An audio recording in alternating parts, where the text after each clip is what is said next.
Butterflies की rearing और production पे हम काम कर रहे हैं। ये जो एरिया है, ये प्रोडक्शन एरिया है जिधर अभी हम स्टैंड कर रहे हैं।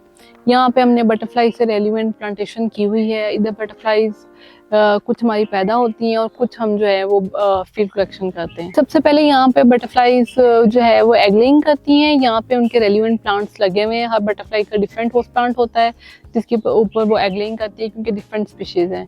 तो एग्स के बाद जब हमारे पास फर्स्ट स्टेज कैटरपिलर आ जाते हैं, कैटरपिलर को फिर हम सेकंड स्टेज में, कैटरपिलर की मजीद सब स्टेजेस होती हैं, उसको सेकंड स्टेज में हम सेपरेट कर लेते हैं, उसको हम लैब में ले जाते हैं, वहाँ पे हम उनकी फीडिंग करवाते हैं।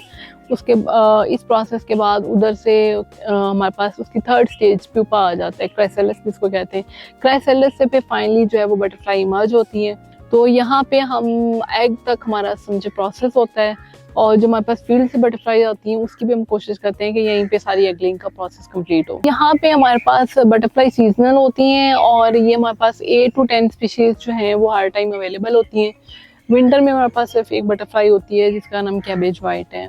तो लोग बहुत इंटरटेन करते हैं, स्कूलों के जो टूर्स आते हैं स्पेसिफिकली उनको हम स्पेसिफिकली विजिट भी कराते हैं, उनको स्पेशल जो है हम गाइडलाइन देते हैं, लाइफ साइकिल को एक्सप्लेन करते हैं।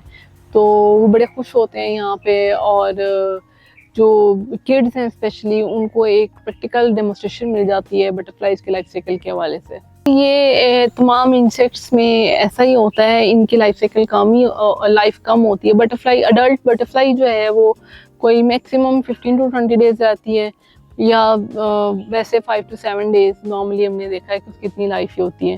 जिसका कंप्लीट साइकिल है एग से लेके बटरफ्लाई बनने तक, वो 35 to 40 डेज होता है। तो जाहिर है ये शॉर्ट लिव्ड इंसेक्ट है, लेकिन ये बहुत इम्पोर्टेंट रोल प्ले करती है पॉलिनेशन में। तो बहुत ज़रूरी भी है, आपको पता है प्लांट्स के हवाले से। स्पेसिफिक ट्रेंड स्टाफ है जो कैटरपिलर्स को, क्राइसेलिस को और एग्स को हैंडल करते हैं, और उनको हमने तमाम ट्रेनिंग दी हुई है कि कैसे आपने उनको पकड़ना है, उनको डैमेज नहीं होने देना। अगर बटरफ्लाई पकड़नी है तो उसके 4 विंग्स पकड़ने हैं, उसको 2 विंग्स के साथ नहीं पकड़ना, या 1 विंग के साथ नहीं पकड़ना, ताकि उसके विंग्स डैमेज ना हो। अभी करंटली तो पाकिस्तान में ये सबसे पहला प्रोजेक्ट है, और इस वजह से इसके चैलेंजेस भी थोड़े ज़्यादा रहे हैं। और इसके अलावा तो अभी तक कोई बटरफ्लाई हाउस जो है वो ऐसा रिपोर्ट नहीं हुआ, बल्कि जब ये बना था तो कह रहे थे कि इंडिया में भी नहीं था। 2015 में पाकिस्तान में पहले इनिशिएट हुआ, तब तो खैर वहाँ पे भी बन गए हुए हैं, ये पौधे वगैरह लगे हुए हैं। इसके ऊपर आप देख रहे हैं बटरफ्लाईज मूव करती हुई नजर आ रही है। ये हर बटरफ्लाई का स्पेसिफिक होस्ट प्लांट होता है। ये भी प्लेन टाइगर है, यहाँ पे मूव कर रही है, ये इसका प्लांट है, इसके ऊपर ये एग लेइंग करेगी। यहाँ पे लेमन के पौधे लगे हुए हैं, तो लेमन के जो पौधे हैं उस पर लेमन बटरफ्लाई सिर्फ आती है, प्लेन टाइगर उसके ऊपर एग लेइंग नहीं करती।